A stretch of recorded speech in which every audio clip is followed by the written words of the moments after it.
म्हणजे स्वतःच्या शहाणपणानं कधी कधी माणूस असं करतो. आणि मी एवढं प्रामाणिकपणे सांगायचं कारण एकच आहे की तुम्ही सगळे अजून खूप लहान आहेत आणि तुम्हाला सगळ्यांना ह्या वयात जर या गोष्टी एवढा प्रामाणिकपणा समजला तर तुमच्यात बदल होऊ शकेल.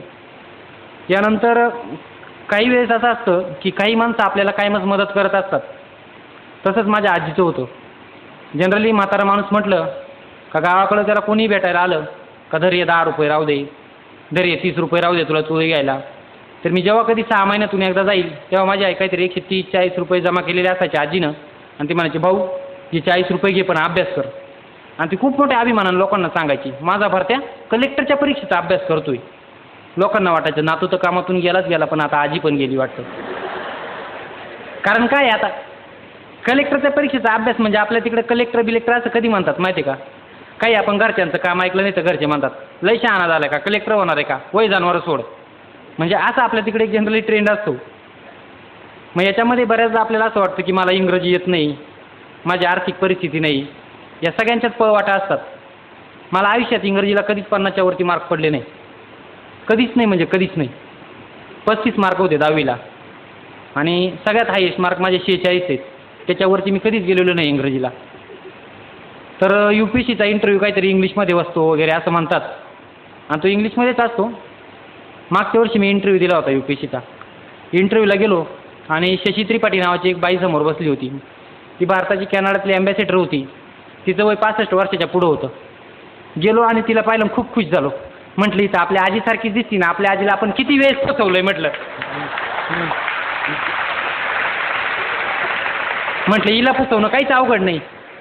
गेलो आणि तिनं मला प्रश्न विचारायला सुरुवात केली. मी तिला फसवायला सुरुवात केली आणि बऱ्याच टापा मारल्या. 40 मिनिटं इंटरव्ह्यू झाला.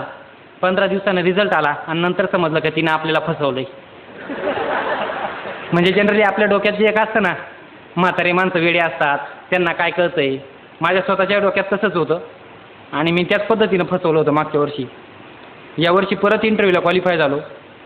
मागच्या वर्षी इंग्रजीची एकदम बोंबाबोंब होती कारण इंग्रजी खरोखर काही येतच नव्हतं आणि अजूनही येतं आहे अशातला भाग नाही बुवा, अजूनही खरोखर येत नाही. पण ह्या वर्षी म्हटलं थोडंसं इंग्रजीची प्रॅक्टिस करावी. आपले ग्रामीण भागात पूर्ण इंग्रजीची प्रॅक्टिस करतात पण ती कशी मी मागच्या वर्षी केली होती. मधून बोलायचं कोणाशी बी आणि पाहता पाहता 2-3 दिवसात गेलं ना जमून.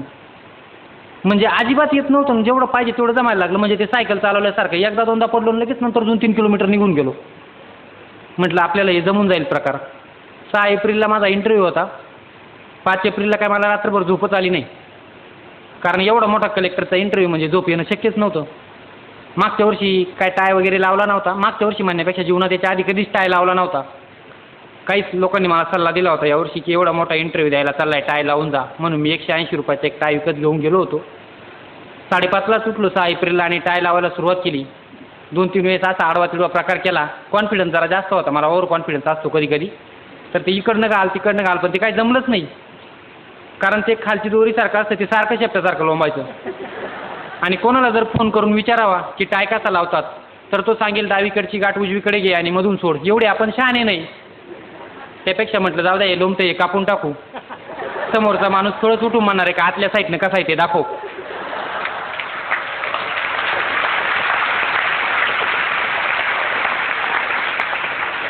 सहा एप्रिलला 11 वाजता तो तसा कापलेला टाय लावून आतमध्ये गेलो आणि पुन्हा यावर्षी माझ्यासमोर म्हातारीच माणसं सगळे बसलेले होते 6.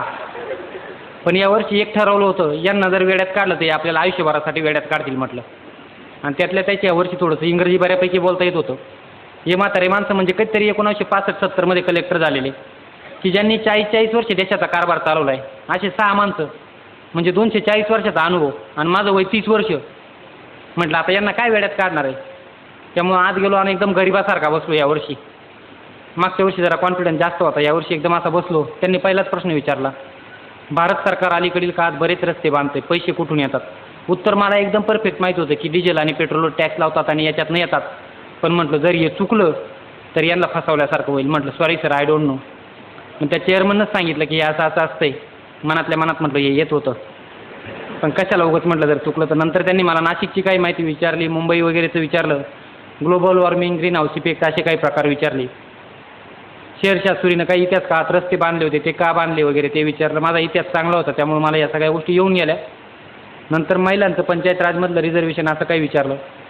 आणि हॉबी नावाचा एक प्रकार असतो तो विचारायला सुरुवात केली. म्हणे तुला काहीच हॉबी नाही का? आता मला हॉबी होत्या 10वीपर्यंत, पण त्या कोणत्या? गोट्या गोट्या खेळणे, काचा खेळणे, कोया खेळणे. पण ह्या हॉबी काय त्यांना माहीत नसतात. त्यांना माहीत कोणत्या असतात?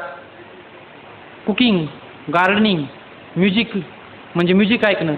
ते म्युझिक ऐकणे मला थोडंसं माहीत होतं, पण ते एकाच टाईपचं ला ला ला असं काहीतरी. आणि ते समजणं एवढं ते शहाणे नव्हते, किंवा मी तेवढा शहाणा नव्हतं त्यांना ये ला ला ला समजून सांगायला. म्हणून मी काहीच हॉबी लिहिली नव्हती. तरी त्यांनी विचारलं तुला काहीच हॉबी नाही का? म्हटलं नाही सर, काहीच नाही. ते म्हणून रिकाम्या वेळात काय करतो? म्हटलं द्या थोडंसं सांगून की शेतीचं काहीतरी करतो आहे. मग मी म्हटलं सर मी रिकाम्या वेळात आईवडिलांना शेतात मदत करतो. मग मला असं अपेक्षित होतं की ते विचारतील तुमच्या घरी किती बैल आहे, नांगर कसा असतो, वखर कसा असतो. पण तो म्हातारा माझ्यापेक्षा जास्त हुशार होता. तो म्हटला किमान आधारभूत किंमत म्हणजे काय, ते कोण ठरवतं, का ठरवतं आणि किती पिकांसाठी ठरवतं. म्हटलं आयडिया केली खड्ड्यात गेली.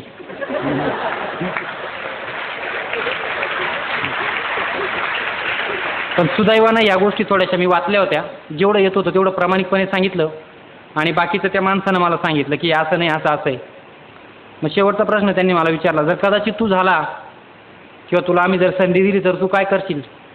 मागच्या वर्षी त्या बाईनं मला असंच विचारलं होतं तुला संधी दिली तर काय करशील? मग मी सांगून दिलं होतं शहरात हे करील, शहरात ते करील. कारण मला लहानपणापासूनच शहराचं लय अट्रॅक्शन होतं. गावात 2च गाड्या यायच्या, त्याच्यामुळे मला जास्त गाड्या पाहिल्या तरी खूप आनंद व्हायचा. म्हणून मी शहरातलं सगळं सांगितलं होतं. पण यावर्षी असं लक्षात ठेवलं होतं, म्हटलं आपण जिथनं आलो तिथलं काहीतरी सांगू, त्यातून थोडा फरक पडला तर पडला. म्हणून मला शेवटचा प्रश्न विचारला की तुम्ही काय कराल जर झाले तर? तेव्हा म्हटलं की मी ग्रामीण भागामध्ये तरुणांमध्ये काहीतरी प्रेरणादायक कार्य करेल किंवा त्यातनं त्यांच्या जीवनावर बदल घडेल असं काहीतरी करण्याचा प्रयत्न करेल. आणि हा प्रश्न संपला आणि तेव्हा इंटरव्ह्यूतनं बाहेर पडतानाच ठरवलं, म्हटलं कदाचित जर आपण चुकून यावर्षी पास झालो तर आपण ज्या भागातनं आलो आहे अशा भागातल्या कमीत कमी 2 लाख पोरांपर्यंत मी पोचेल आणि त्याच्याचसाठी मी आज इथं उभा आहे.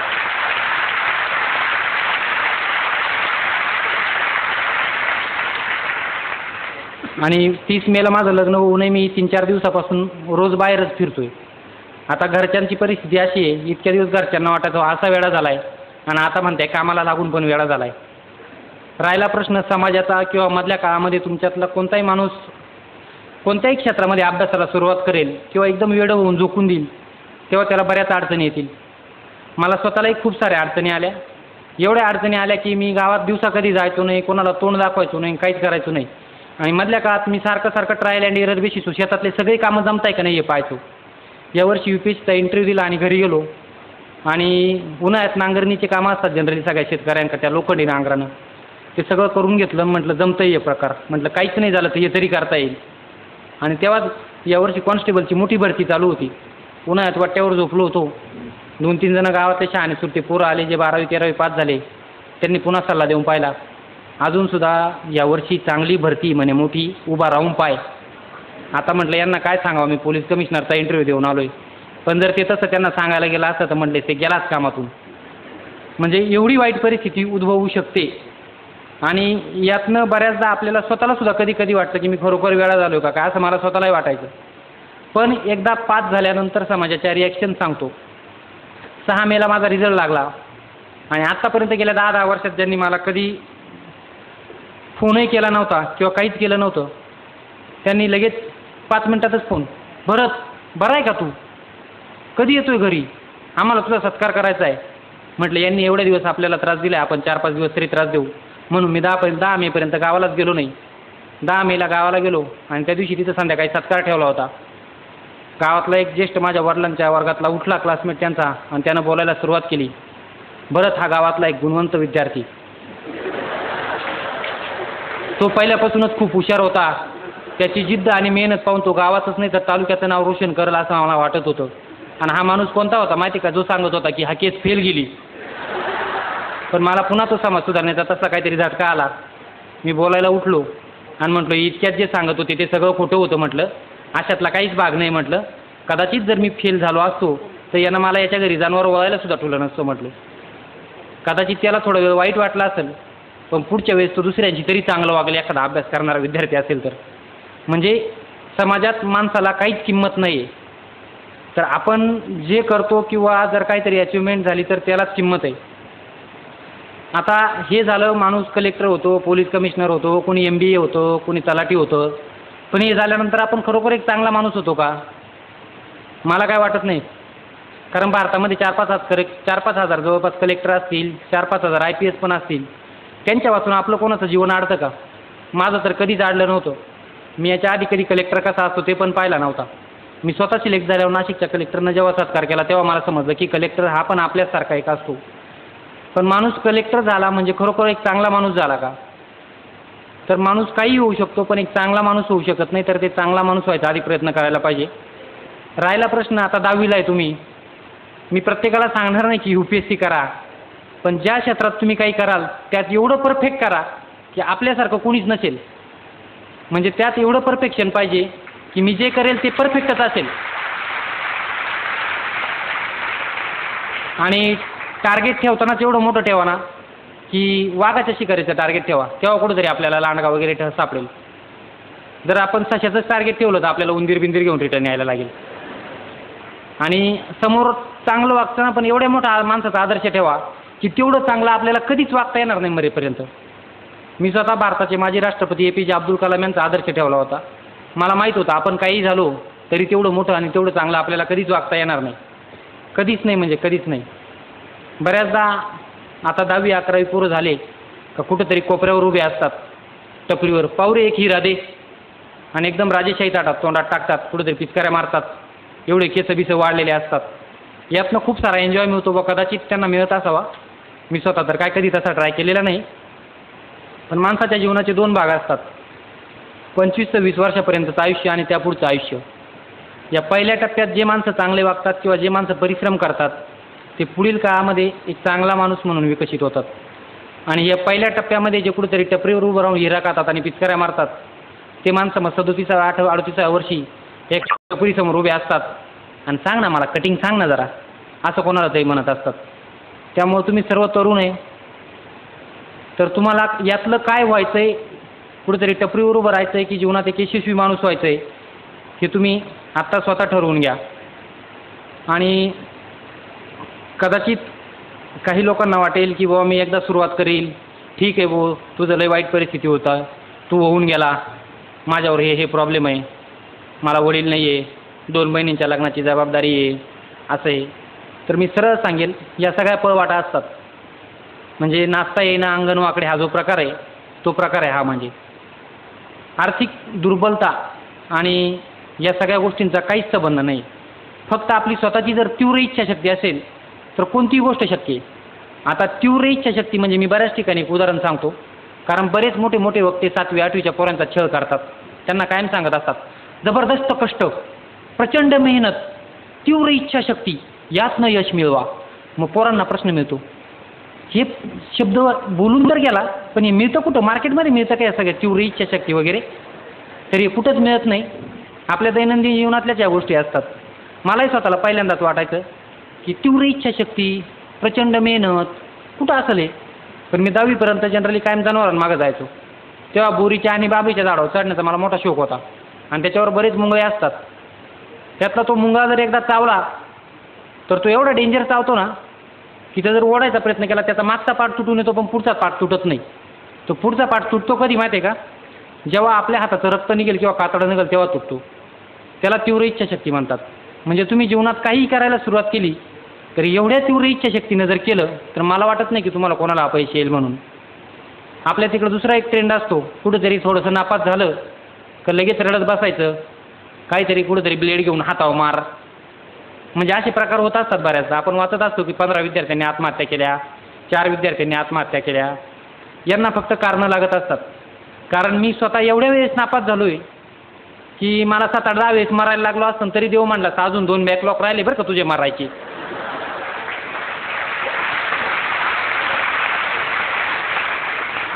तरी पण मी एवढ्या वेळेस नापास होऊन एकदाही मेलो नाही आणि त्याच्याचमुळं आज जिवंत तुमच्यासमोर उभा आहे. म्हणजे एकदा नापास झालं किंवा इकडं कमी मार्क पडले तर याचा पुढच्या करिअरवर काय परिणाम होईल मला नाही वाटत की याचा काही परिणाम होतो असं. बऱ्याच पालकांचा हट्ट असतो MBBS करील, इंजिनिअरिंगच करील तरच ते करील. आर्ट्समधले पोरं का मूर्ख असतात का? तसं काही वाटत नाही मला. मी स्वतः आर्ट्समधून आलो आहे. BR UPमधले बरेच पोरं आर्ट्समधनं पास होतात. या सगळ्यात अवघड परीक्षा पास होतात. याचं कारण एकच आहे की तुम्ही जिथे जाल तिथं जर एकदम डेंजर परिस्थितीमध्ये तीव्र जर मेहनत घेतली तर काहीच शक्य नाही. मी जेव्हा अभ्यासाला सुरुवात केली तेव्हा मला चष्मा नव्हता. आता माझा चष्म्याचा नंबर 4 आहे. कदाचित म्हणशाल तुम्ही एकदाचं आडनावासारखं आंधळेच झालं वय. आंधळे दुसऱ्याही कारणानं लोक होतात. बरेच लोक टी व्ही पाहून होतात, काहींना दुसरे कारणं असतात. पण जर एवढ्या मोठ्या पदावर जाऊन जर आपण आंधळ व्हायला असेल, थोडाफार नंबर लागणार असेल तर काही फरक पडतोय का? मला तर वाटत नाही काही फरक पडतोय असं. कदाचित माझं भाषण ऐकल्यानंतर काहींचे पालक असतील तर ते पोरांना सांगतील बाबा तू येस घर. पण काहींचे पालक नसतील. पोरगा जर घरी जाऊन म्हटला की आई तो एक पोरगा आलता तो लय वेळेस नापास झाला होता आणि मी पण आता कलेक्टर होणार आहे. आई म्हणाल बा तुझ्या डोक्यात फरक पडलाय का? आपल्याला काय तसलं जमणार आहे का? तुला माहिती ना 12वी नंतर तुला पोलीस भरतीला उभं राहायचं आहे ते. आणि कदाचित तिचं तुम्ही ना ऐकता जर सुरुवात केली तर पहिल्यांदा 1-2 वर्ष तुम्हाला काही लोक सपोर्ट करतील आणि नंतर काही तुमच्या नावानं बोंबा मारायला लागतील. बोंबा म्हणजे एवढ्या बोंबा मारतील का ते नंतर म्हणतील वेडं झालं, केस कामातून गेली. पण जर आपण जगाचा इतिहास मागं वळून पाहिला, कोणताही मोठा माणूस बघा, छत्रपती शिवाजी महाराज ज्यांनी हिंदवी स्वराज्याची स्थापना केली ते पहा, शाहू महाराज पहा, डॉक्टर बाबासाहेब आंबेडकर पहा, महात्मा ज्योतिबा फुले पहा, हे सगळे माणसं एकेकाळी वेडीच होती. ही एवढी वेडी होती की यांच्या तोंडात लोकांनी शेण घालायला पण कमी केलं नाही. माझं नशीब समजतो की मी माझ्या तोंडात लोकांनी शेण नाही घातलं. म्हणजे माझ्यापेक्षा जास्त शास्त्रवास भोगलेली आहे माणसं आहे. आणि आज 400 वर्षानंतर परिस्थिती अशी आहे की आपण ह्या सर्व लोकांची जयंती पुण्यतिथी साजरी करतो, वेड्या लोकांची. याचा अर्थ काय माहिती आहे का? वेडी लोक इतिहास घडवतात आणि नंतर ती शहाणी माणसं वाचतात.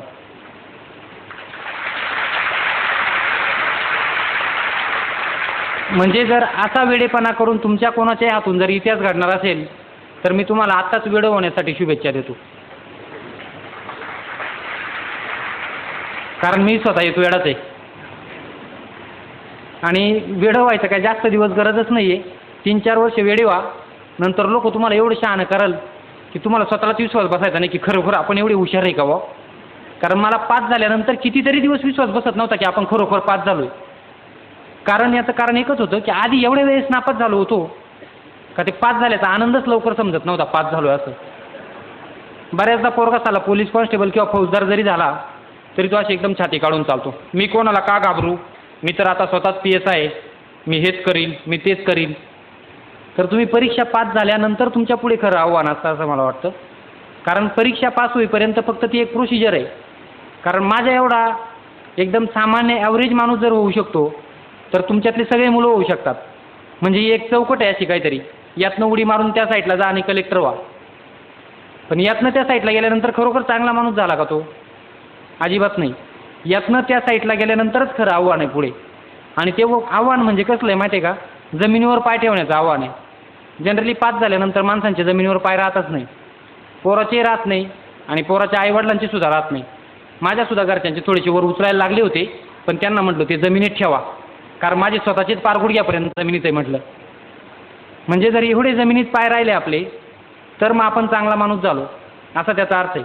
आणि मी स्वतःसुद्धा बऱ्याचदा उठल्यानंतर देवाला प्रार्थना करत असतो, ईश्वरा मला हे पाय असेच जमिनीवर ठेवण्याची सद्बुद्धी दे. कारण काय सांगता येतं कधीतरी डोक्यात हवा जायची माझी रेंज जाऊन मी वरती जायचो. कारण माणूस आहे तो बिघडायला काहीच वेळ लागत नाही.